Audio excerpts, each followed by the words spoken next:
I bon Sant Joan, benvinguts a l'Espai Esperit Català. Avui us presentem una institució catalana amb més de 750 anys d'història, el Consolat de Mar. Per parlar-ne hem convidat el darrer cònsol, en Jordi Domingo. Jordi, moltes gràcies per assistir-hi. En Jordi és un advocat patriota molt actiu en la causa de l'alliberament nacional. No sé si tots els oients que ens acompanyen el coneixen, jo crec que sí, i tampoc sé si saben què és el Consolat, la importància que té, ni si coneixen el llibre de Consolat de Mar, un best-seller català que ha fet camí fins avui dia. Dissortadament, viure en un país ocupat implica estudiar la història que els vencedors han escrit. En aquest cas, els catalans estem orfes de la pròpia història. Molts descobrim les grans fites dels nostres avantpassats, del nostre poble, quan ja som adults, independents i lliurepensadors. És a dir, quan ja cerquem biblioteques i ens assabentem de coses que desconeixíem i cerquem més informació. El programa d'avui tindrà 3 parts. Primer, en Jordi ens parlarà dels orígens de la institució i la seva importància cabdal en el dret marítim internacional. Tot seguit ens presentarà l'associació Amics del Consolat de Mar, que acaba de constituir amb un grup de patriotes, i en acabat ens comentarà la seva experiència personal en el càrrec de cònsol. Bé, crec que és millor que en Jordi ens faci una explicació de què és el consolat i quines funcions va exercir com a cònsol, i no m'allargo més. Recordeu que l'espai durarà 1 hora o 1 hora i 2 quarts. El convidat farà una exposició d'uns 20 minuts i tot seguit obrirem el micròfon a tothom qui vulgui dir la seva. Tancarem l'espai pels vols de 11:15. Moltes gràcies als oients i moltes gràcies, Jordi. Quan vulguis pots obrir el micro i jo em poso en mut. Molt bé, doncs moltíssimes gràcies, Patrícia. Molt bona nit a tothom.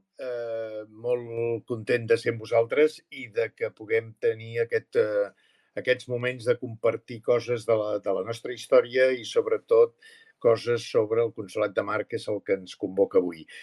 Quedi clar, de moment, i tal com ha dit la Patrícia, jo soc advocat, no soc historiador, per tant, hi ha coses de la història que probablement, si algú de vosaltres ho és, segur que sabreu afegir coses i detalls i que ens il·luminarà a tots respecte a algunes de les qüestions que de ben segur jo no explicaré. Bé, escolteu-me, per anar una mica al gra, jo diria, a mi m'agrada manllevar en aquest sentit algunes frases molt concretes que s'han dit sobre el Consolat de Mar i que crec que expliciten molt bé del que parlarem. S'ha dit, i és veritat, que el Consolat de Mar és l'aportació més important de Catalunya a la història de la humanitat. També s'ha dit, i també és veritat, que el Consolat de Mar és la capçalera geoeconòmica dels territoris de parla catalana i que és el primer exemple de globalització al món. El Consolat de Mar, dissortadament, és molt menys conegut a casa nostra que entre el que serien els acadèmics o els coneixedors del que és el dret marítim internacional arreu del món. Arreu del món, la veritat és que és una institució que es coneix abastament a nivell, insisteixo, dels coneixedors del dret marítim internacional. De tal forma que quan jo recordo en la meva època de cònsol major al Consolat de Mar, parlaves amb ells, literalment s'emocionaven de saber que una institució de 750 anys tenia una presència concreta, que hi havia una persona que els representava i que, en definitiva, ells confessaven que, en definitiva, tot el que ells sabien, tot el que havien investigat, tot el que havien treballat, tot el que havien elaborat, en definitiva, estava basat en unes arrels profundes del Consolat de Mar. I jo sempre explico el mateix, que de la mateixa manera que nosaltres, davant de Fleming, tant ens fa si era una bona persona, si era un bon pare, si era un bon germà, si era un bon marit, etc, el que ens interessa és que va inventar la penicil·lina i va salvar mitja humanitat. I, per tant, quan parlem de Fleming ens posem drets, i valgui la metàfora, ens posem drets i saludem. I, efectivament, quan en el món del dret marítim internacional es parla del consolat de mar, la gent es posa dret i saluda. Insisteixo, valgui la metàfora. El consolat de mar, per què li tenen tant de respecte? Per què, d'alguna manera, la veneren i la reverencien? Doncs la veneren i reverencien per diverses qüestions. En primer lloc, és el bressol del dret marítim internacional. I quan parlo de dret marítim internacional, no tan sols em refereixo, que també, òbviament, al que és el transport per mar, és a dir, la navegació i tot el que la navegació comporta i el transport de la mercaderia a través del mar, que avui en dia encara el 90% de les mercaderies que viatgen arreu del món es fan a través de vaixells, sinó que, a més, aquest dret marítim internacional automàticament, a partir de Martí I l'Humà, es va aplicar també al transport terrestre i, si parlem amb els grans experts, també ens expliquen que el dret aeronàutic doncs, també està fonamentat molt en tot el que és el dret marítim i, per tant, en el que era el dret del consolat de mar. Per tant, bressol del dret marítim internacional, això és essencial. Segon punt que és essencial, i diria que transcendental, és l'autor del primer codi de comerç internacional que va existir al món, que és el llibre del consolat de mar. I el llibre del consolat de mar no és un llibre qualsevol. És el llibre que recopila tots els usos i costums del bo i millor de cada port. I, per tant, hi s'aplica a tot el món conegut, no tan sols uns quants anys o uns quants segles, sinó que s'aplica des del segle XIII pràcticament fins a Napoleó al segle XIX. És més, el 1908, en ple segle XX ja, doncs, als Estats Units encara hi ha sentències que es desestimen pretensions per no estar regulades i contemplades al llibre del Consolat de Mar de Barcelona. Perquè us adoneu de la importància i de la transcendència que realment tenia aquell llibre, o que té aquell llibre, i tot el que comportava el Consolat de Mar. Aquest llibre, a més, si el llegiu, és extraordinari, perquè, evidentment, té una minuciositat extraordinària a l'hora d'analitzar i de regular la casuística, perquè ho regula pràcticament tot, les assegurances, el tractament amb els corsaris, el com s'ha d'estivar la mercaderia, si s'han de portar gats al vaixell perquè no es malmeti per les rates el que es transporta, etc. Hi ha elements extraordinaris que demostren la sensibilitat social que en ple segle XIII i successius tenien els nostres avantpassats respecte als drets socials. Per exemple, el mariner que quedava contractat per fer una expedició, què sé jo, de 3-4 mesos per anar a Istanbul, connectar amb la ruta de la seda i tornar cap aquí ben comprat i ben venut mercaderia, etc. I se li pactava un quàntum determinat per aquests 2, 3, 4 mesos que estaria fora de casa. Si moria l'endemà de sortir del port de Barcelona, la vídua tenia dret a percebre íntegrament el sou pactat, d'anada i de tornada. El mariner que viatjava en la nau i es posava malalt, i si els mercaders li demanaven al senyor de la nau que aquell mariner era necessari, per tant, atès que estava malalt, se l'havia de substituir, el capità, el senyor de la nau, havia d'anar al primer port, deixant allà el mariner pagant-li la meitat del sou i el substituir-lo per un altre mariner, al qual li pagava la meitat del sou, i la resta, els mercaders que viatjaven a la nau i que havien exigit el canvi, li pagaven l'altra meitat del sou.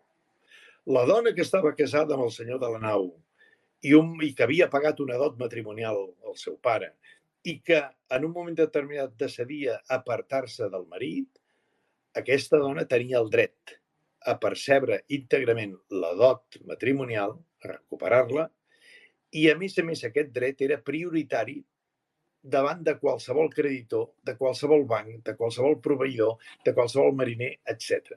Per tant, el que primer cobrava era la dona.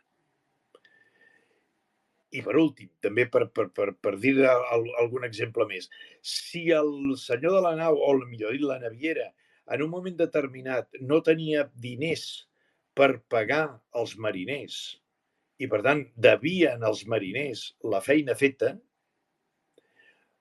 el llibre del Consolat de Mar l'obligava a demanar un préstec. I si aquest préstec, a través de les entitats financeres o de l'entitat financera o a través de qui fos, dels usurers o de qui fos, no aconseguia aquest préstec, es quedava obligat a vendre's la nau i pagar els mariners. Perquè primer havien de cobrar els mariners en aquest sentit. Això era el llibre del Consolat de Mar. Això és el que els nostres avantpassats havien fet i per això és tan respectat. Però és que a més va fer moltes més coses. Va fer amb el Consell de Cent el primer banc públic europeu, que en definitiva és l'origen del Banc Central Europeu d'avui, que era la taula de canvi. Va aplicar pràcticament, va ser un dels pioners en fer els hubs comercials i diplomàtics. Tenia 80 consolats arreu de la Mediterrània i 120 arreu del món.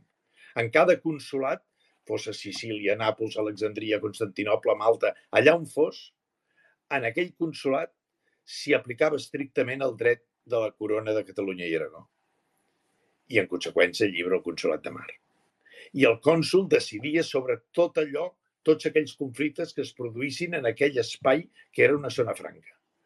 I fins i tot, si hi havia una mort que afectava gent vinculada al Consolat de Mar, vinculada als catalans, encara que fossin de pas, era el Consolat de Mar, era el cònsol del Consolat de Mar qui havia de jutjar el cas. Hi havia conflictes diplomàtics? Sí, però la norma que regulava la situació era aquesta. D'altra banda, va aplicar el capital risc, que en definitiva, quan els mercaders no podien no podien subvencionar-se o finançar-se la seva pròpia expedició per vendre això a Alexandria, doncs el Consolat de Mar els hi pagava, els finançava a canvi d'obtenir la major part dels beneficis, perquè també corria íntegrament amb els riscs. I, per tant, el mercader quedava lliure de que si els corsaris atacaven la nau o si naufragava la nau per qualsevol altra raó, doncs no perdia el valor de la mercaderia perquè el Consolat de Mar li aplicava la política, diguem-ho així, de capital risc. I, finalment, una cosa importantíssima, jo diria que transcendental, i amb això acaba una mica la vessant més històrica, va ser el gran instaurador. De fet, la noblesa catalana ja ho havia fet, però, en definitiva, va ser el gran instaurador a nivell universal, a nivell transversal en quant a matèries i universal en quant als llocs o les relacions que afectava de lo que avui es diu, i que és el nou paradigma internacional, que és els sistemes alternatius de resolució de conflictes. Quan Jaume I els hi diu als navegants i comerciants: jutgeu-vos vosaltres, prescindiu de la jurisdicció del rei, prescindiu de la jurisdicció ordinària i jutgeu-vos vosaltres mateixos amb els vostres usos i costums, no va fer altra cosa que, d'alguna manera, donar veu al que avui se n'hi diu arbitratge, mediació, conciliació, etc. És el sistema alternatiu de resolució de conflicte que no vol dir altra cosa que això, que fugir de la justícia ordinària i tenir la pròpia manera de resoldre els conflictes, que en definitiva Jaume I sabia perfectament que el llibre del Consolat de Mar regulava tot el que era el dret i els usos i costums del moment arreu de la Mediterrània, i es podien jutjar ells mateixos a base d'aquests usos i costums. Això, bàsicament, és el Consolat. I el Consolat de Mar, insisteixo, va estar a 80 consolats, però també va estar a la zona atlàntica. I, en definitiva, posteriorment es va expandir al Porto, a Bruges, a Londres, a Buenos Aires, a Lima, a Mèxic. És a dir, que va tenir també una expansió atlàntica ja molt més endavant. I això és, bàsicament i essencialment, el Consolat de Mar. I aquesta història que podríem abundar molt més i estar aquí 2 hores parlant sobre el tema, i segur que algú de vosaltres hi aportaria també més detalls, aquesta història ens ha estat absolutament amagada. Ha sigut ocultada voluntàriament perquè no volien efectivament que tinguéssim la consciència nacional que tenim. I això, que ajudava la consciència nacional que tenim, és evident que era un dels temes més amagats. Per què? Perquè expressa el moment més brillant de la nostra història. No endebades, Roger de Llúria es diu, la llegenda diu que Roger de Llúria deia que els peixos anaven amb la bandera catalana. Per què? Perquè es dominava el Mediterrani. Se'l dominava absolutament a nivell comercial i es va establir un win-to-win. Evident que també hi van haver conflictes bèl·lics arreu de la Mediterrània, però és cert també que la vessant cultural, la vessant específicament comercial, la de llengua, la d'intercanvi d'objectes culturals. Si algú ha anat al Sinaí veurà una basílica en què hi ha un retaule magnífic que va regalar el cònsol Manresa en allà, en definitiva, com a respecte i consideració als prohoms o als governants d'aquell espai geogràfic i que, en definitiva, era un regal que feien des del propi Consolat de Mar. Això és el que és. I això és el que, d'alguna manera, en l'any 2020, quan a mi en Joan Canadell em demana que ell va ser elegit president de la Cambra de Comerç el 2019, el 2020 em demana a veure si jo em puc fer càrrec del Consolat de Mar, i jo li soc molt franc, li dic, escolta'm, a mi perquè em diguin excel·lentíssim cònsol major i em donguis una cadira no m'interessa absolutament per res, perquè pel país hi ha molta gent que treballa i jo també, i tenim molts llocs a fer i moltes coses a fer. Ara, si em permet sacsejar la institució i mirar de col·locar-la al nivell que estava a l'edat mitjana, la qual cosa és absolutament impossible a curt termini i a mig termini, però sí a deixar-la a la via adequada perquè les generacions futures ho puguin aconseguir, llavors compta amb mi. I em va dir, no, doncs endavant. Primer problema que hi va haver és que quan li vaig preguntar quin pressupost teníem, doncs em va dir que 0. I, evidentment, això era un greu problema. Al final vaig convèncer que almenys contractés a una persona perquè ni que fos per portar l'agenda i per portar els compromisos, i aquí vam començar. I es va començar sobre la base de que la constatació de que era una institució que, efectivament, malgrat ser viva des del 1279 i que va durar, evidentment, fins al 1714. Però el 1714 no va desaparèixer el Consolat de Mar, ni el de Barcelona ni el de Mallorca. Entre altres coses, sospito, i insisteixo que no soc historiador, sospito perquè la seva expansió era tal que era pràcticament impossible. Això sí, se'ls va expoliar de tal manera que es va produir el que a vegades en diem un assassinat civil. És a dir, que en definitiva se'ls va impedir actuar de facto, però en realitat no van desaparèixer fins que no es va produir a finals del segle XIX, es va produir la publicació del nou Codi de Comerç, que era un codi de comerç emparat, òbviament, amb la visió francesa, centralista francesa, i, per tant, doncs, aquell codi de comerç, que va ser molt valorat, fins i tot a França, doncs va determinar en la seva exposició de motius que tots els consolats quedaven automàticament extingits. I aquell moment va ser l'acte oficial de defunció. És cert que en l'any, insisteixo, el 1908 als Estats Units encara es valorava el llibre del Consolat de Mar com una font de dret, claríssima i aplicable, i també és cert que el 1956 la Llotja de Cereals demana a la Cambra de Comerç de Barcelona que miri de posar sota el seu paraigua una institució tan nostrada com la que avui estem comentant.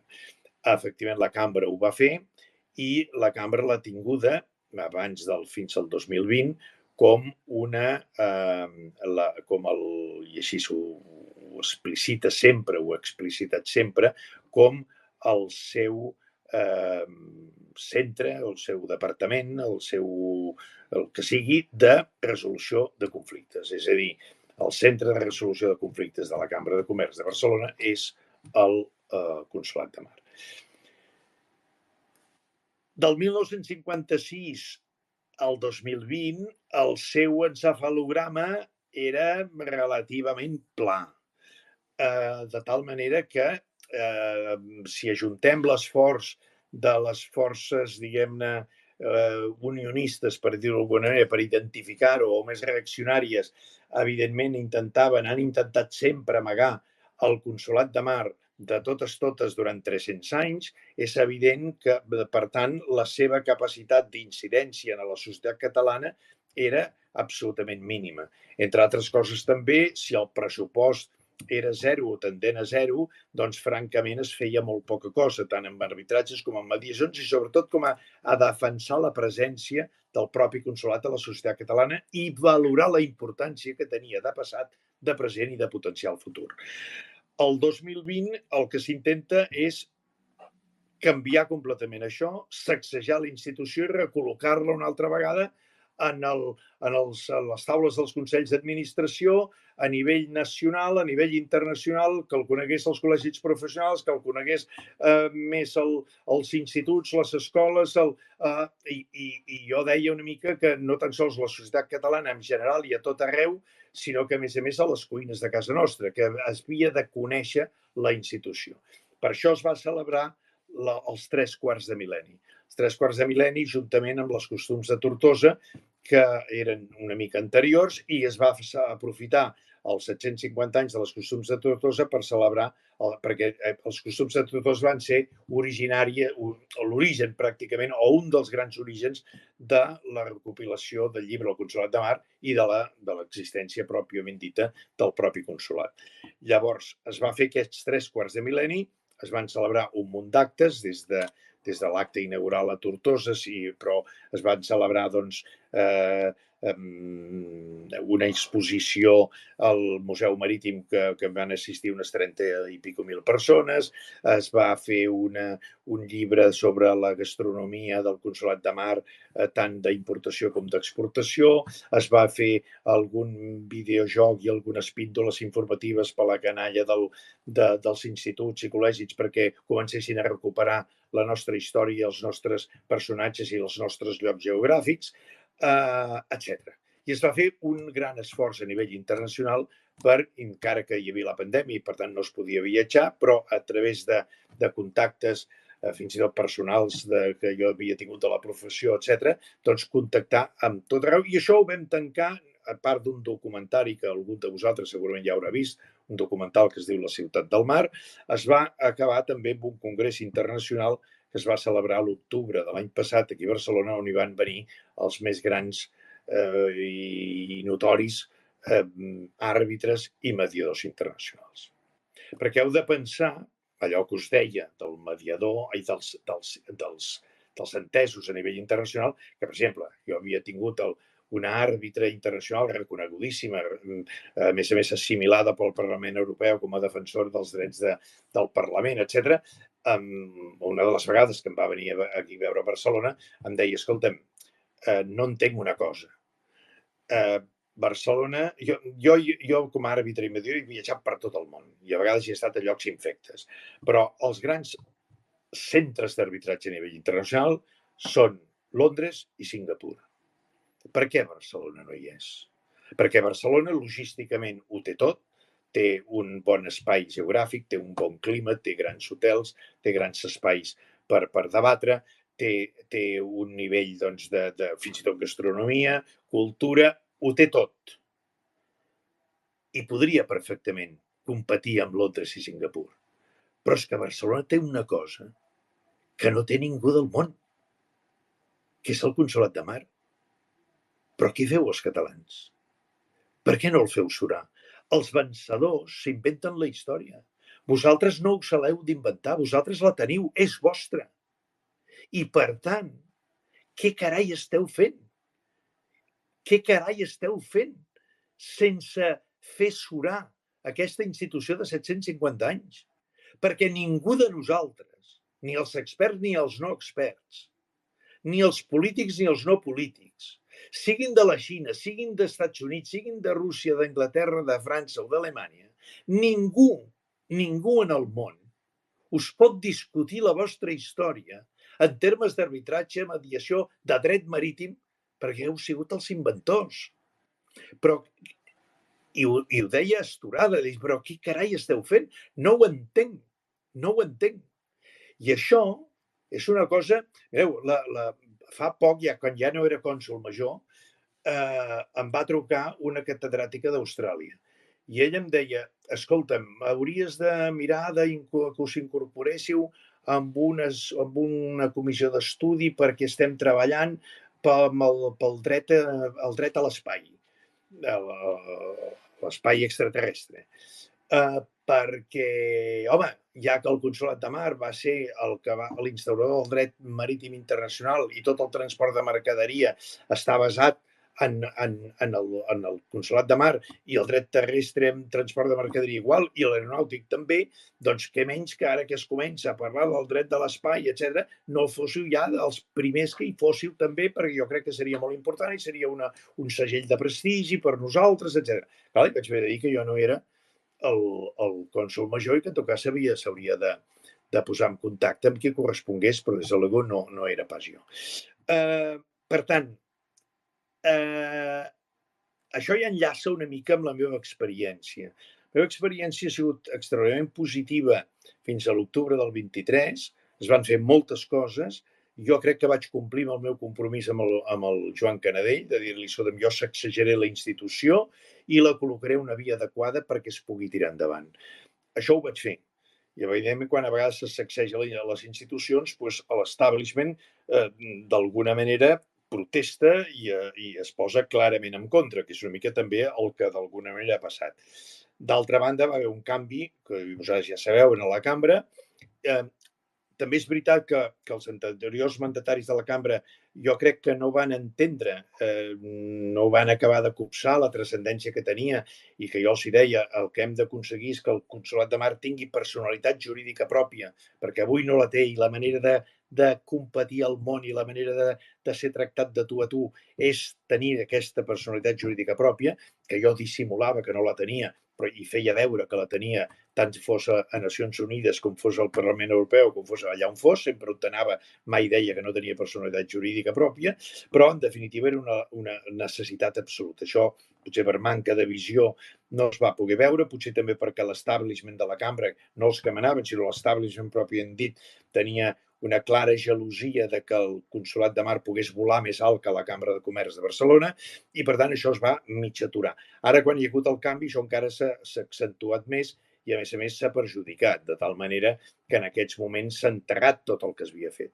A mi em va venir a veure el delegat de la Unió Europea després del congrés que vam fer a Barcelona, va venir a veure el delegat de la Unió Europea de part del comissari de Justícia, el Reinders, dient-me que, en fi, que el que havíem fet nosaltres amb tot el tema de la intel·ligència artificial, el metavers, en relació a l'arbitratge, a la mediació, etc., era d'enorme interès per la Unió Europea, que tenien interès i tenien molt d'interès en fer un brainstorming amb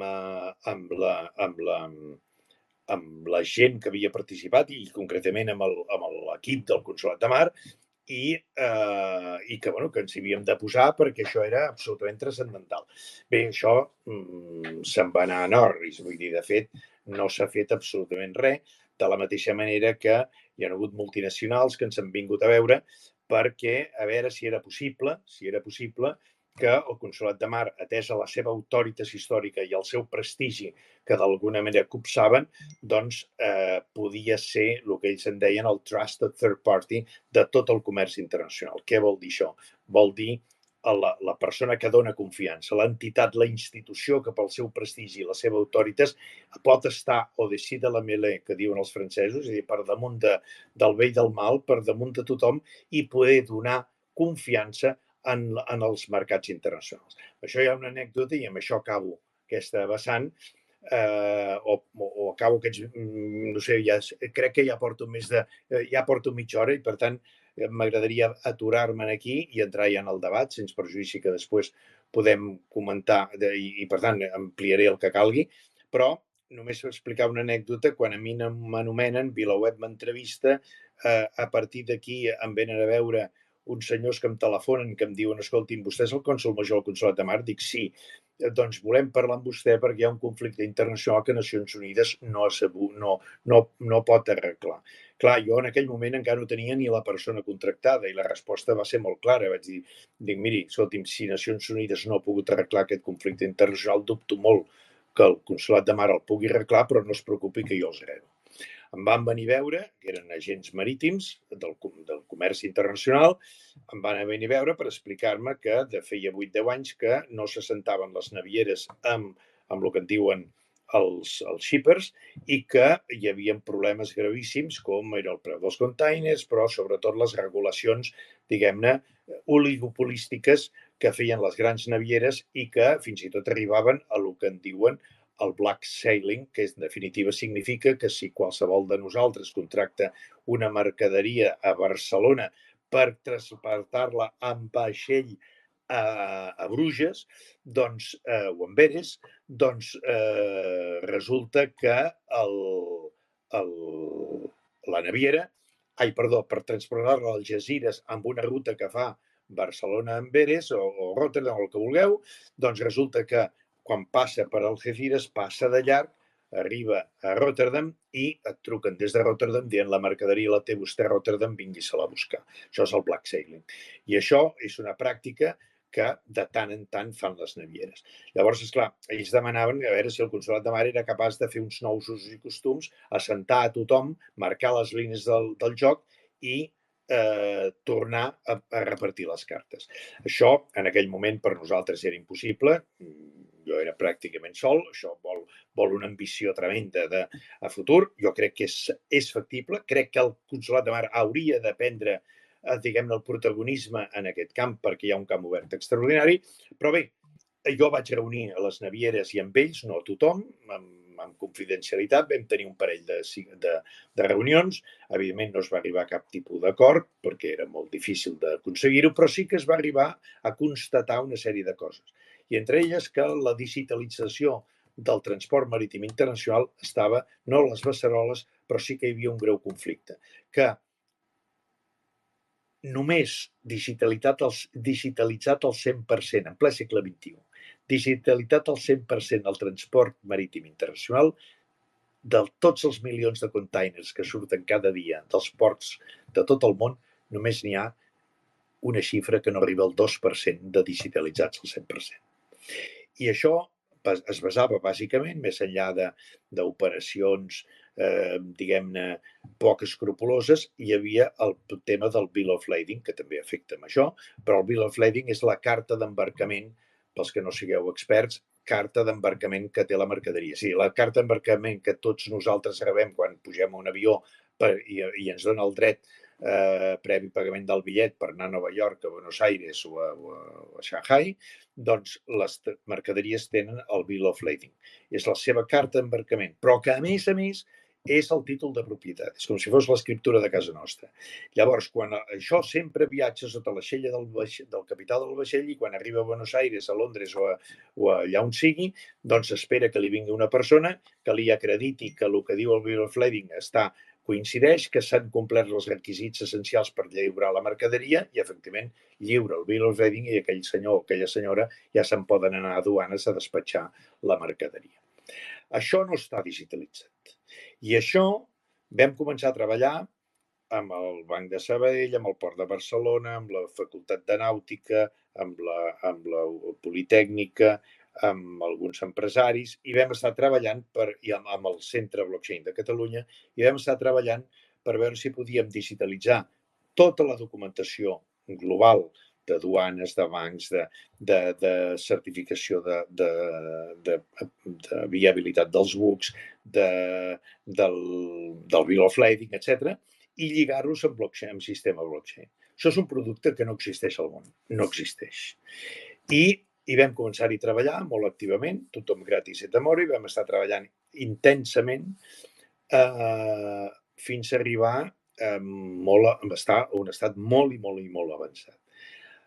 El mes de novembre del 2021, jo em trobo amb un exfuncionari de Nacions Unides ja jubilat, que jo havia conegut amb unes col·laboracions que jo havia tingut amb el meu despatx, havia tingut amb Nacions Unides, i me'l trobo, parlem, jo li parlo amb entusiasme d'aquest projecte i em diu: Jordi, estàs absolutament equivocat, d'això no te'n sortiràs mai.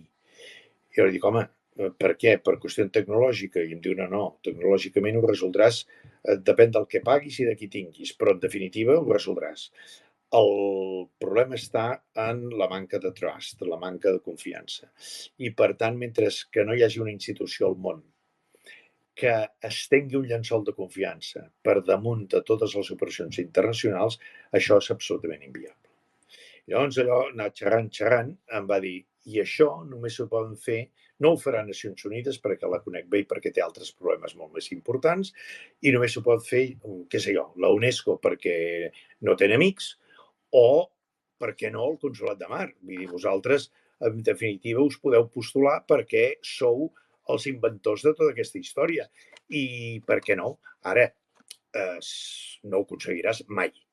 I si ho aconseguissis, Barcelona i Catalunya es converteixen en el centre neuràlgic del món durant, no et diré segles, però durant molts i molts anys.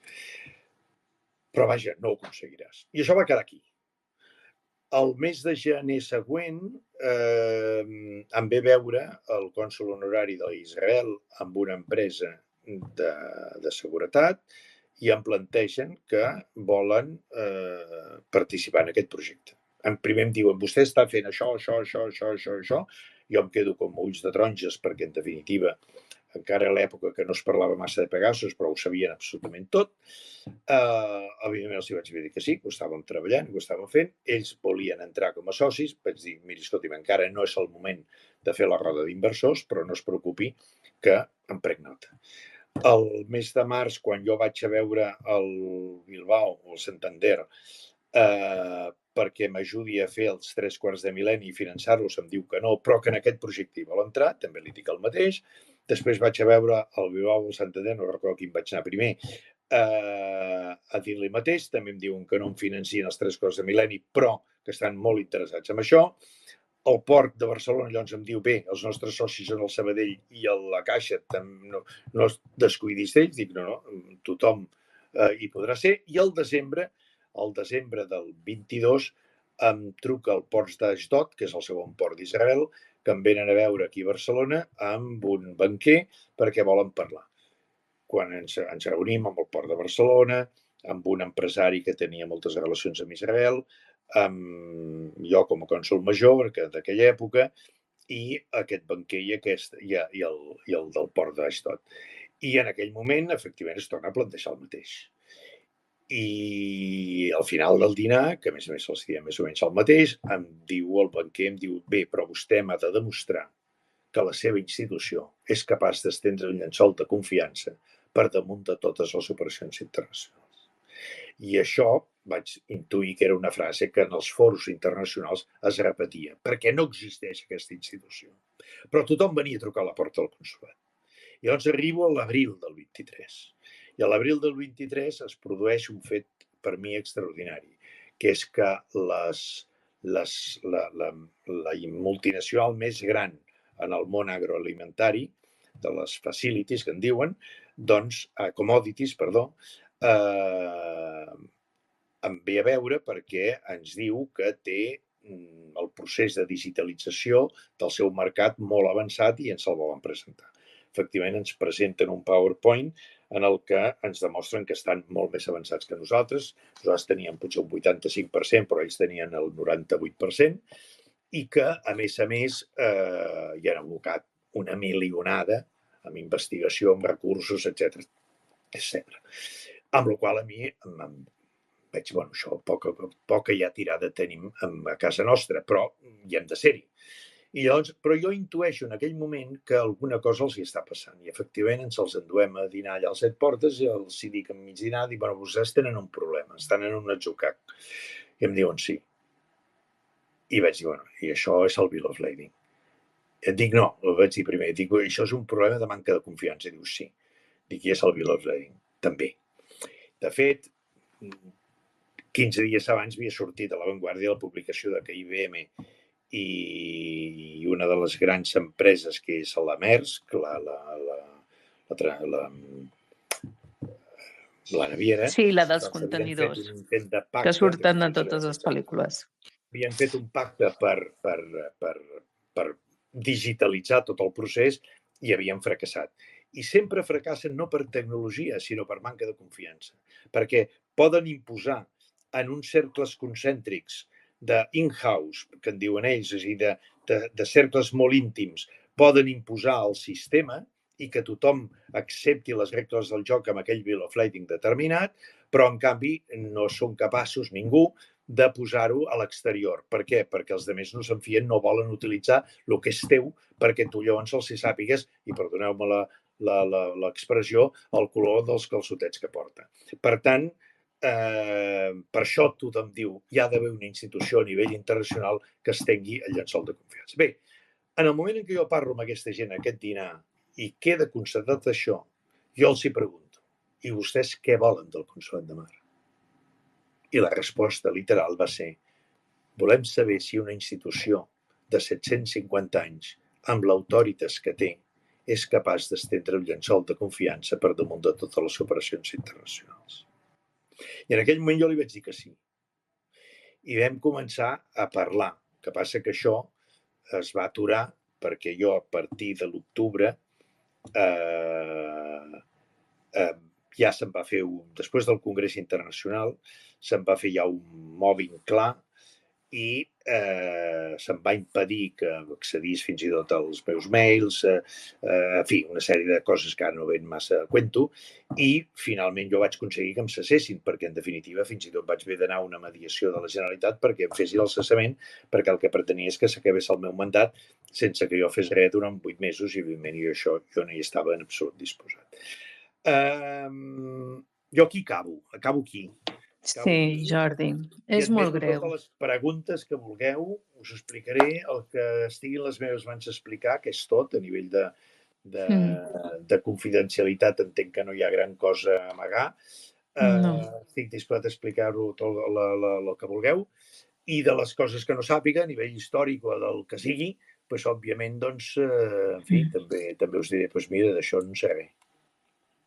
Sí, però és curiós, no? Doncs que moltes parts han anat a buscar el Consolat de Mar precisament pel segell que comporta, no? Una institució històrica fundadora de tot el dret marítim i en part terrestre, aeronàutic, i ara volien també implicar-lo en el dret a l'espai. I això ràpidament, un cop ha tingut una mica de ressò, li han tallat les cames. Com passa constantment pel fet d'estar sotmesos a un estat que ens vol anorreats, no? Desapareguts. I és molt indicatiu el fet que tu anessis a demanar finançament per celebrar, per commemorar els 750 anys, i els bancs et tanquessin les portes. Els mateixos bancs que estan a la Cambra de Comerç i han canviat la seu des del 2017. Que una cosa que em sembla que em corregiràs, que jo crec que això tu deus saber, però crec que al llibre del Consolat de Mar una de les lleis o una de les normes que hi havia és que on feies negoci havies de tenir la seu. On produïes i feies negoci havies de tenir una seu. No, jo, a veure, no sóc un expert, ja dic, no sóc historiador i no he estudiat a fons el llibre. M'he llegit moltes parts del llibre, però i no el conec a fons. Però m'estranya molt això, sincerament. Per què?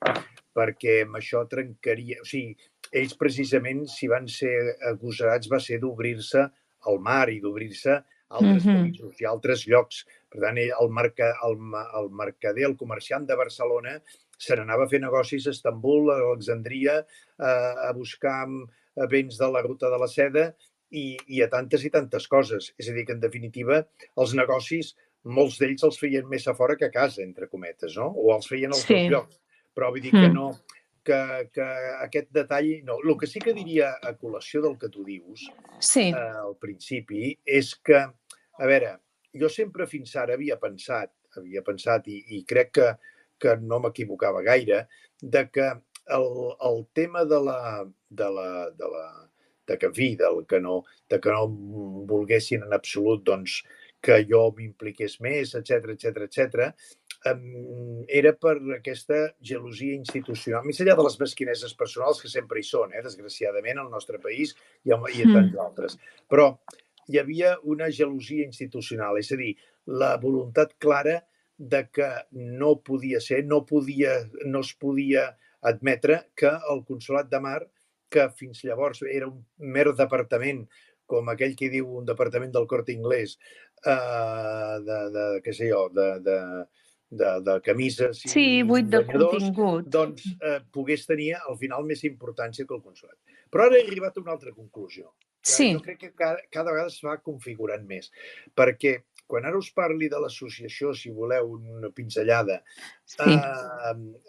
la persecució que en aquests moments tenim, des de la cambra, des de la pròpia Generalitat, etc, en contra d'aquesta associació i del tot el que estem intentant fer, em fa pensar una cosa que és molt més sèria, que és que al fi i al cap nosaltres què hem fet? Què hem fet en el consolat i ara fem a través de l'associació? És portar aquest tren o aquesta locomotora que estava absolutament amagada sota terra durant 300 anys perquè ningú la volia ensenyar, a passejar per Catalunya, pel país i pel món.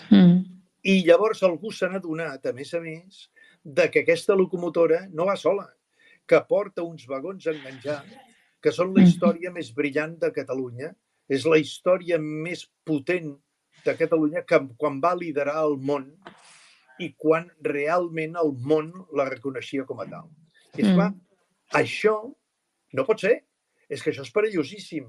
Perquè això és orgull nacional. De dir, home, és que no ens podem jugar de que una altra vegada la gent de Catalunya s'enorgulleixi de la seva història, s'enorgulleixi de coses que, a més, les té present, que existeixen i que ens ha costat molt durant 300 i escaig d'anys amagar-les. I ara resulta que un celebrat o uns quants celebrats l'han tret a passejar i ara Déu-nos guard que a sobre aquest tio que està provocant que la Unió Europea s'hi fixi, que les multinacionals el vagin a trucar, que Nacions Unides faci preguntes, etc. Ara resultarà que tot circundarà al voltant de la importància i la transcendència d'això com a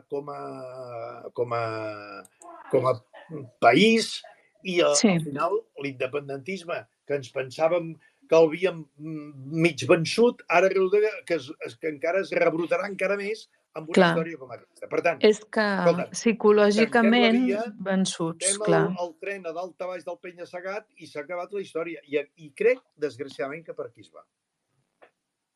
Però crec que es va per aquí en tots els àmbits, no? Evident. Aquest és el no és exclusiu del consolat. No, i tant. Ens volen aniquilats, això està clar. La qüestió aquesta mateixa del Museu del Born, de tot el 1714 i tot això, ja l'han desmuntat, o sigui, peça a peça i desaparegut. De totes maneres, fixa't que la força que ha de tenir el llibre del Consolat de Mar i el Consolat de Mar com a institució, que el 1714 ho van intentar, que és el mateix que van fer amb les constitucions catalanes, no ho van poder eliminar perquè eren massa forts, però ho van inundar amb lleis alternatives que impedissin el funcionament normal d'aquestes institucions fins a pràcticament deixar-les sense vigència. Però jo tinc aquí apuntat que el llibre del Consolat de Mar va ser vigent i el Consolat de Mar a Catalunya fins al 1829. Vull dir que del 1714 al 1829 les van passar magres fent-li la vida impossible i al final van aconseguir-ho amb el que tu has dit, aquest nou Codi de Comerç promogut per França. Però si no hagués estat per França, això a casa nostra els hagués costat molt més d'eliminar o dissimular, ocultar, com vulguis, no? Sí, però Trobo fixa't el que... que us deia de 1908 als Estats Units. És a dir, que malgrat això que dius que és veritat, fixa't la potència i la transcendència que tenia, que en el fons estem dient el mateix, però jo t'hi afegeixo. Pensa en això, és a dir, que no tan sols no ho van poder eliminar fins al 1829 amb el Codi de Comerç Jacobí que es va fer per auspici francès, sinó que, a més, resulta que el 1908 encara als Estats Units ens reconeixen que no poden estimar pretensions perquè no estan regulades al llibre del Consolat de Mar de Barcelona. Clar, això té una potència extraordinària. Quan ho descobreixes et quedes, en fi, bocabadat, perquè dius, ostres, és que això és molt bèstia. És que estàvem anorreats, ens havien pres per les armes. Els nostres familiars, els nostres avantpassats, tots tenim avantpassats que van ser violats, matats, assassinats, desterrats, etc. És a dir, van eliminar un percentatge altíssim de la població de Barcelona i de Catalunya. I, per tant, malgrat això, les lleis que els nostres rebesavis de rebesavis havien fet encara seguien vigents, i encara seguien aplicant-se i encara seguien mantenint, fixant criteri a llocs del Nou Món, com als Estats Units, i en ple segle XX. És brutal, és brutal. Em sembla que l'Encarna volia parlar, li he concedit, però no sé què ha passat, que es deu haver caigut. Encarna, et torno a convidar i pots obrir el micro per comentar el que vulguis. Sí, bona tarda. Bona tarda. En primer lloc, senyor Domingo, felicitar-vos i agrair-vos aquesta gran tasca que heu fet mentre ho heu pogut, sent el cònsol major del Consolat de Mar. Evidentment som una colònia i segueixen manant els colonitzadors a casa nostra i després aquí tenim una gent amb una mentalitat d'esclau que fa posar els cabells de punta. Però la meva pregunta és, aquesta associació que heu comentat, com es pot col·laborar amb ella? Què podem fer els catalans per donar-li això encara més volada, no? Perquè fora jo crec un punt clau i molt transcendent de cara a reiniciar tot el tema de la independència. Perquè sense independència no tenim ni país, ni consolat, ni tindrem res. O sigui, la necessitem sí o sí el més aviat possible. Això està clar. Aquesta associació és la meva pregunta, què podem fer? No ho sé, vull dir, feu-nos 5 cèntims, si sou tan amable. I tant que sí, i tant que sí. A veure, aquesta associació, que ara us explicaré, a més, quan us he dit abans que estem atacats per terra, mar i aire, us explicaré per què. Deixeu-me dir també que personalment jo estic a la disposició de totes les entitats, associacions i persones que vulguin que em desplaci a qualsevol lloc del país per explicar, per fer conferències i fins i tot en col·laboració amb una de les coproductores del documental de la Ciutat del Mar, de fins i tot emetre la pel·lícula perquè la gent sàpiga al màxim, tingui el màxim coneixement d'aquest tema. Això per descomptat. Llavors, nosaltres, quan es va produir tot aquest fet, com que la meva obsessió sempre ha estat que el Consolat de Mar tingui personalitat jurídica pròpia i dissortadament no he reeixit, el que es tractava era de crear una associació que fos la que, a manera de lobby, o digue'ls-hi com vulgueu, pogués instar a les institucions públiques, en aquest cas el propi Parlament o qui fos, doncs la possibilitat de que el Consolat de Mar recuperés el caràcter institucional que havia tingut a l'edat mitjana. Vull dir, això era essencial. I per això neix el que és Amics de Consolat de Mar. El problema quin ha estat? El problema ha estat en què en el moment en què nosaltres la vam constituir, i està constituïda, quan la vam anar a inscriure a la Generalitat, de fet, això no es pot dir gaire públic. Bueno, a veure, gent apuntada ja en tenim més de 100, 125. Això ja hi ha gent que ens ha apuntat, que fins i tot ens ha fet... Però és clar, la possibilitat de ser soci d'aquesta associació, el que s'ha de pagar són 10 euros cada any. Per tant, no és una quantitat, evidentment,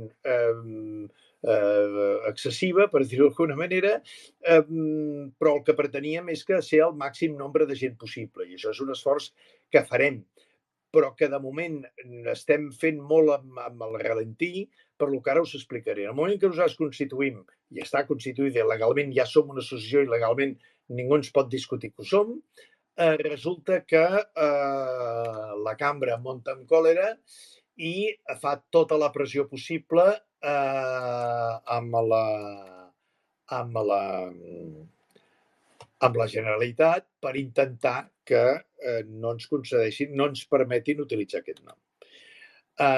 Això genera una discussió, un debat amb la Generalitat, en el que, perquè ells diuen que això que genera confusió, etc. Nosaltres cada diem, no, és que confusió no n'hi ha cap. Vull dir, Amics del Consolat de Mar, tothom sap que no és el Consolat de Mar, i nosaltres no pretenem crear un nou Consolat de Mar. El Consolat de Mar és el que és, i és el que ha de ser, i res més. Nosaltres som Amics del Consolat de Mar. Bueno, però és que no pot ser, perquè això genera confusió, al final, per acabar-ho, vam dir, bueno, doncs escolti, miri, a partir d'ara, perquè vostès no puguin posar-hi cap pega, ens direm Associació Ciutadana d'Amics del Consolat de Mar i dels Consolats Marítims d'arreu del món. Li sembla bé? Això no hi ha confusió, ningú es pot confondre amb aquest nom tan llarg, que no sé si 14 o 16 paraules. Bé, això es va presentar i han fet una cosa que és una il·legalitat manifesta, han convocat a la cambra perquè digués el seu parer, cosa que això no ho tenien que haver fet ni ho poden fer. Evidentment, la cambra s'hi ha negat absolutament. Volen que fem desaparèixer els nostres estatuts sota menció al Consolat de Mar, cosa que òbviament no farem, i si convé anirem als tribunals, però estem així, i estem així encara. És a dir, jo encara el dia 25 de juny haig de respondre l'última endenada de la Generalitat, perquè entretant, a més a més, la Generalitat no vol fer la resolució que ens permetin els tribunals, i ho està entretenint amb els arguments i les al·legacions del Consolat de Mar, que no hi hauria de ser, del Consolat de Mar de la Cambra, i està barrejant tot el que pot per intentar frenar. De tal manera que quan jo he anat a fer xerrades organitzades per l'ANC, pel Consell per la República, per associacions de tota mena, del pa amb tomàquet i pernil, o sigui, ho dic literalment perquè és així, Vull dir, recordo una vegada que vaig a un sopar a Santa Perpètua de Mogoda, que l'organitzava, doncs això, una associació dels Amics del pa amb tomàquet i pernil, i bé, i allà eren 125 persones, així ho dic entre parèntesis. Doncs, esclar, a tot arreu on vaig, en aquests moments s'acostuma a produir o una trucada dient aquest acte està prohibit, cosa que, evidentment, per sort, gent de l'ANC o d'Òmnium o de Consell per la República, evidentment no s'espanten per res, els diuen, escolti, vostè aquí és per prohibir, no pot prohibir, hem convidat el senyor Domingo. O és que el Consolat de Mar pertany a la Cambra de Comerç. Escolti'm, pertanyi a qui vulgui, però el Consolat de Mar, el senyor Domingo ens parlarà del Consolat de Mar com si parlés de la Segona Guerra Mundial, i nosaltres no volem convidar una altra persona, volem el senyor Domingo. I efectivament es fan, els actes es fan, òbviament, no han aconseguit suspendre de moment cap, però ara estan obsessionats amb el tema de la pel·lícula o del documental, i estan intentant enganyant a més a la gent de que l'altra coproductora que s'ha aliat amb la cambra, que ella diu que és l'única propietària, quan els contractes diuen absolutament el contrari, i així estem. És a dir, és una guerra oberta, una guerra, diguem-ne, que cada vegada es fa més feixuga i Més cruenta. pipadora i cruenta, i la veritat és que és molt esgotadora. Jo abans de les eleccions al Parlament, aquestes últimes que hi ha hagut, jo havia estat parlant ja amb diferents grups del Parlament per veure si es podia fer una llei de restauració institucional del Consolat de Mar. Amb la participació dels que volguessin, és a dir, no dels que volguessin, que el Parlament decidís. A mi tant me feia que fos l'Ajuntament, el Parlament, la Cambra, la Universitat, el que fos. És a dir, que fos una cosa institucional de país en el que entés també el sector públic i privat. Això jo ja no hi entrava de com ho havien de fer, entre altres coses perquè no hi tenia res a dir, i tampoc jo no pretenc, ni he pretès mai, ni vull pretendre mai tornar a ser el cònsol major, sinó que això és una batalla institucional, no del senyor Domingo, que ja ha complert la seva missió i ha fet el que sigui, i ara està fent aquesta per intentar que finalment la institució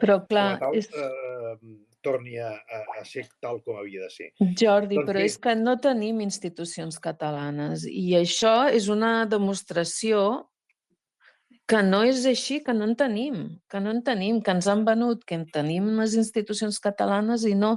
El que tenim és una representació de l'estat espanyol que és de base arrel castellana, imperialista, perquè ni tan sols castellana comunera, sinó castellana imperialista, i estan fent el que han fet durant tots aquests segles. A veure, el Banc de Reus, què va passar amb el Banc de Reus? El van destruir. Què va passar amb la ONCE? La ONCE, el dels segos. Això era una invenció també catalana. També se la van fer seva i l'han anorreat tot. Sí, no, estic, però bueno, aviam, això és veritat. Que s'ha d'intentar, jo ho entenc que s'intenti, però que ens trobem en batalles perdudes. A veure, a mi permeteu-me que vengui optimisme en aquest aspecte. Sí! Aquesta associació, que podeu entrar a la pàgina web, que és amicsconsolatdemar.org. Jo ja me n'hi he fet. Que allà veureu com us hi podeu fer, etc. Però és amicsconsolatdemar.org. Per tant, en allà veureu com us hi podeu fer. Nosaltres estem perquè això puguem reeixir en aquest camp. Quan el Consolat de Mar tingui personalitat jurídica pròpia, nosaltres probablement ens dissoldrem com l'ANC es vol dissoldre si hi ha independència. Però, en definitiva, el que aquesta associació pretén és seguir fent la tasca d'expansió nacional i internacional i, sobretot i per damunt de tot, garantir que el Consolat de Mar tingui personalitat jurídica pròpia el més aviat possible. Sí, una continuïtat històrica. Jo crec que això ho aconseguirem. Que després vagi bé o vagi malament, no ho sé. Que això després s'ho cregui algú o no, no ho sé. Però jo penso, sincerament, que això es pot aconseguir. I això, com a mínim, jo els propers mesos espero en lloc d'anys, però espero i desitjo que d'això puguem reeixir. I per això us necessito. A mi em va convidar el Parlament a anar a explicar tota aquesta situació. Sí. Quan a mi em van cessar, llavors em van dir, bueno, tu ja no pots venir com a cònsol major, però ens interessa que si tu tens aquesta associació o que feu aquesta associació, que vinguis com a president de l'associació. Vaig dir que sí, que encantat de la vida, però esclar, a mi el dia que vagi al Parlament, si és que hi acabo anant, que espero que sí, el que m'interessa és anar-hi amb una associació que tingui el màxim nombre possible d'associats. Si jo pogués parlar, que és una entelèquia, però jo pogués parlar que som 5.000 associats, és evident que és molt diferent que dir que vaig de 20 persones. M'explico? Dona molta més força.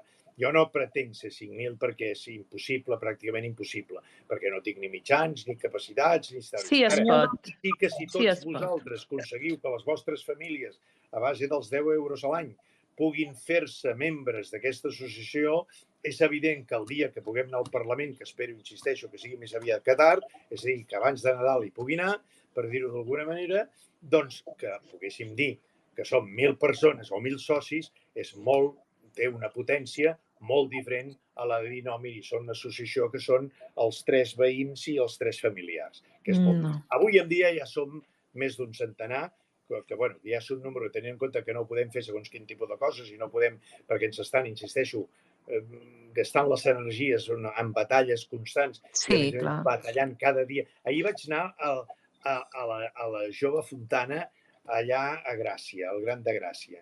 Havia previst la pel·lícula i una conferència. Doncs ens van tenir mitja hora discutint si es podia fer la pel·lícula o no. Van amenaçar de portar la policia, no sé què, no sé quant. Clar, la gent que a vegades estan allà, que no té a vegades fortalesa, s'espanta. Diu, bueno, escolta, no ho fem, doncs ho anul·lem, no sé què. Al final, els mateixos que van organitzar, que eren els Consells de la República, de Gràcia i d'Horta, em penso, van dir, no, que carai hem de suspendre. Es fa i s'ha acabat. I es va fer, Però sempre estàs amb la pressió constant de l'amenaça, de l'advertiment de que passarà o de que deixarà passar. Sí. Jordi, de totes maneres, jo crec, i t'ho dic personalment, estic convençuda que reeixirà per un sol fet, que és que ho heu dut a on havia de ser, al poble. I el poble s'organitzarà i això ho tirarà endavant. Perquè quan ens organitzem de base, això ho tirem endavant. Encarna, tu...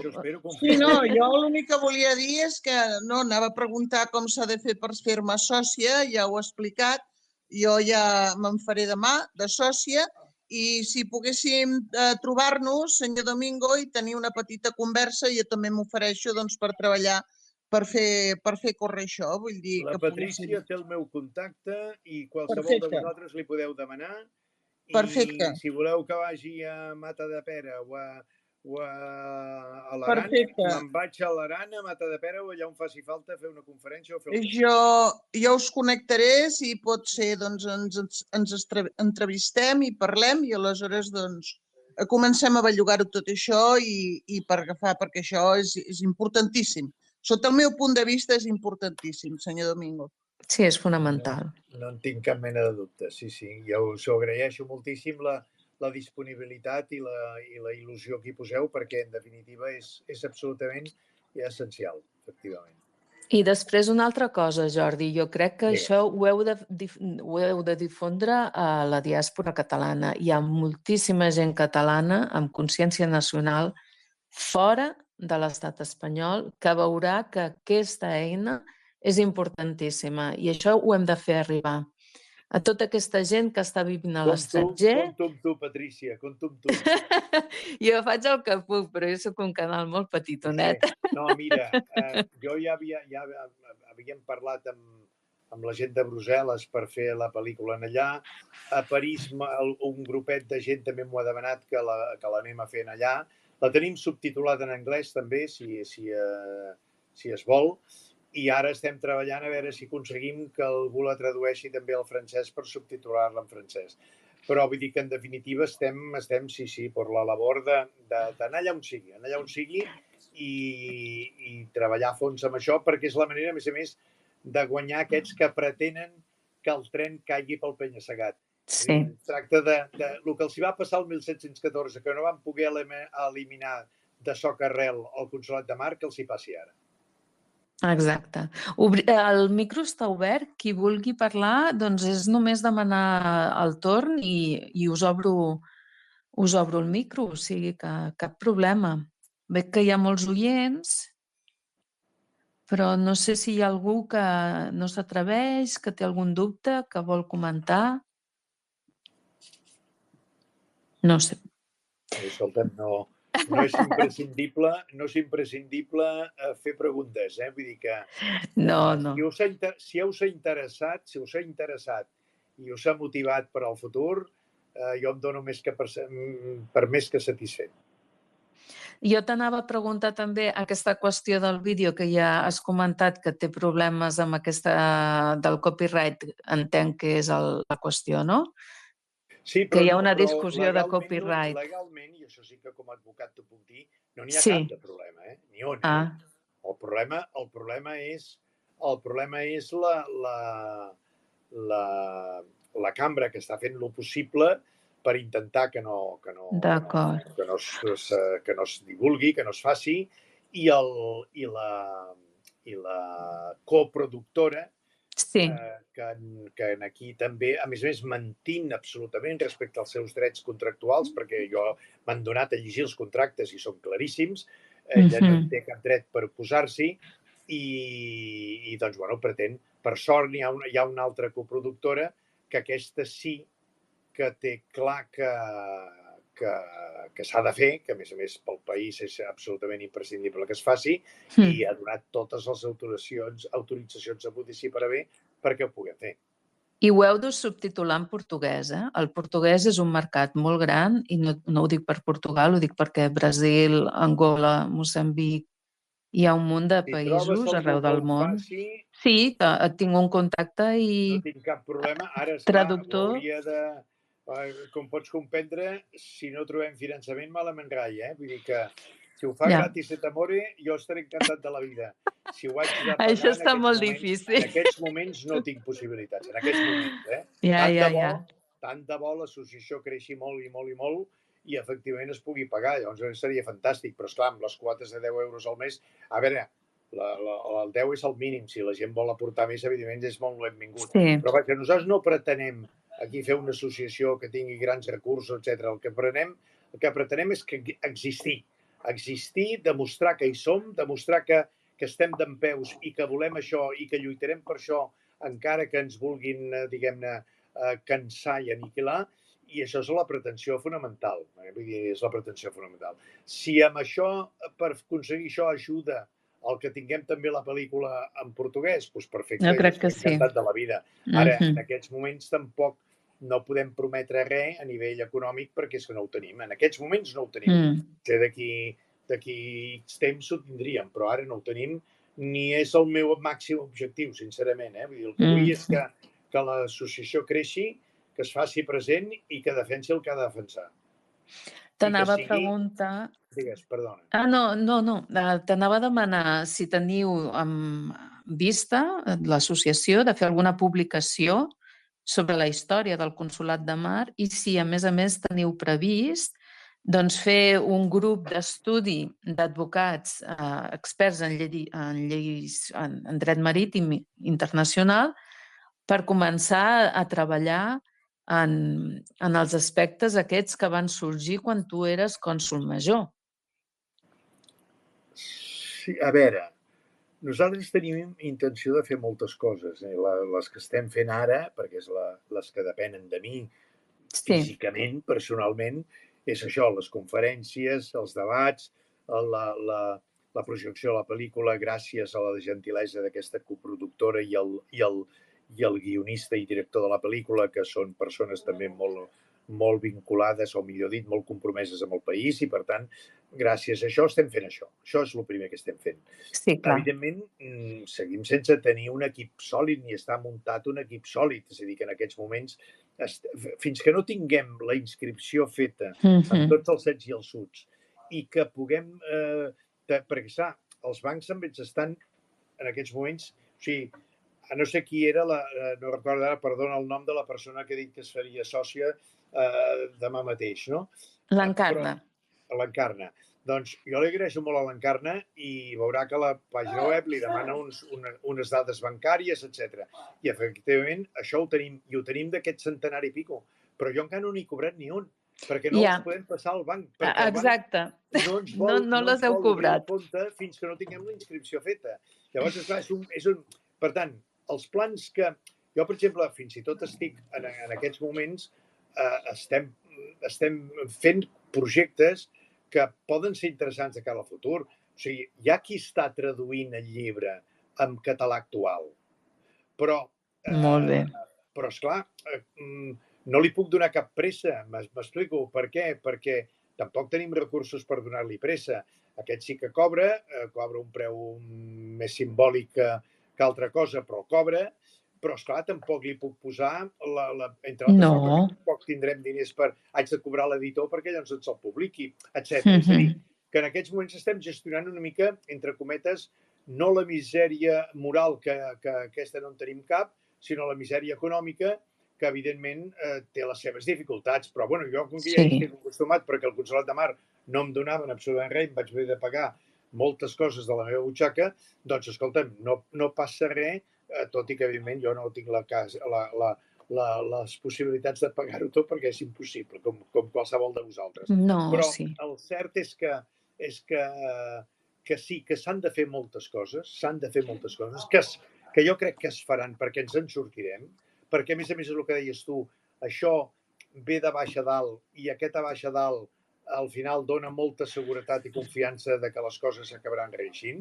I l'important és això, és aconseguir despertar consciències, despertar la realitat del país, que té una institució que és... Mira, la consellera de Justícia actual, l'anterior, que era la Victòria Alsina, per exemple, elles dues, totes dues m'han dit una cosa molt clara i que des de diferents ideologies o diferents maneres de pensar són absolutament clares. Em deien, escolta'm, el Consolat de Mar és la millor marca que té Catalunya per exportar al món. I això és així. Per tant, hem d'aconseguir que el Consolat de Mar sigui el que ha de ser i tingui la presència que ha de tenir. I a partir d'aquí, el de més, allò que diuen els castellans, vendrà per añadidura, que diuen. És a dir, jo crec que anem pas a pas, anem pam a pam. Jo soc, com a persona, soc molt ambiciós, en el sentit de que no m'espanten els reptes i tiro endavant. Insisteixo que això no és una batalla personal meva, jo amb això insisteixo molt, perquè, en definitiva, no hi ha cap interès meu en tornar a ser al Consolat, al contrari, el que vull és que el Consolat... A mi, si demà tinguéssim el Consolat, fins i tot amb la cambra al davant, tingués una persona, un home o una dona, ambiciosa, preparada, generosa, que volgués empènyer absolutament aquest tema i que, sobretot, es cregués al Consolat de Mar i que entengués perfectament que ha de tenir personalitat jurídica pròpia i que, per tant, dedica tots els seus esforços a que ho tingui, jo seria l'home més feliç del món, perquè crec que és el camí a continuar. Passa que avui la cambra i els seus dirigents no volen en absolut, tenen això absolutament erradicat com a possibilitat. I, per tant, fins que això no es aconsegueixi, el Consolat està condemnat a tornar a l'ostracisme que ha tingut durant 300 i pico d'anys. I això és el que hem d'evitar, que una vegada que l'hem sacsejat i que l'hem aconseguit posar a damunt de la taula de... Si tenim aquesta xerrada... El mapa mundi, l'heu posat al mapa mundi una altra vegada. Per tant, i encara que falta molt camí per recórrer, per tant, el que hem de fer és aconseguir això i endavant i fer-ho. Sí, doncs sí. El podeu seguir en Jordi Domingo a Twitter, a la pàgina web d'Amics del Consolat de Mar.org és oberta, ja us podeu inscriure. I jo crec, Jordi, que no sé, si hi ha algú que vulgui dir la seva, que aprofiti ara, i si no, doncs et deixo que t'acomiadis dels oients. Us agraeixo a tots els oients el temps d'estar aquí i no mirant el futbol. Exacte. I res, farem difusió tot el que puguem de l'associació, de la institució del Consolat de Mar i del llibre del Consolat de Mar i ajudarem en tot el que sigui possible perquè això vagi endavant, l'associació també, i tornem als mapes mundi, no? Jordi, tu mateix, et deixo que t'acomiadis. Doncs, escolta'm, no us vull entretenir més. Els que estigueu interessats en el futbol, doncs podeu anar a veure'l, ni que sigui els últims minuts, em penso. Gràcies, moltíssimes gràcies al Raconet Català per haver-me convidat a tenir la possibilitat d'estar i compartir amb els vostres oients el que hem dit, explicat i debatut. Gràcies a tots vosaltres que heu assistit i que heu tingut la generositat i la gentilesa d'escoltar-me i de continuar aquí, malgrat això, malgrat el futbol i altres tentacions. I escolteu-me, gràcies per ser com sou, perquè sé que sou gent de pedra picada, i gràcies per també donar valor a una institució que probablement, tal com he dit al principi, és l'aportació més important de Catalunya a la història de la humanitat. Gràcies a tots vosaltres. Moltes gràcies. Una abraçada, Jordi. Igualment. Adéu, adéu. Si t'ha agradat aquest contingut, subscriu-te, comenta i comparteix. Visca Catalunya, de nou lliure! Catalonia has been the greatest nation in the world.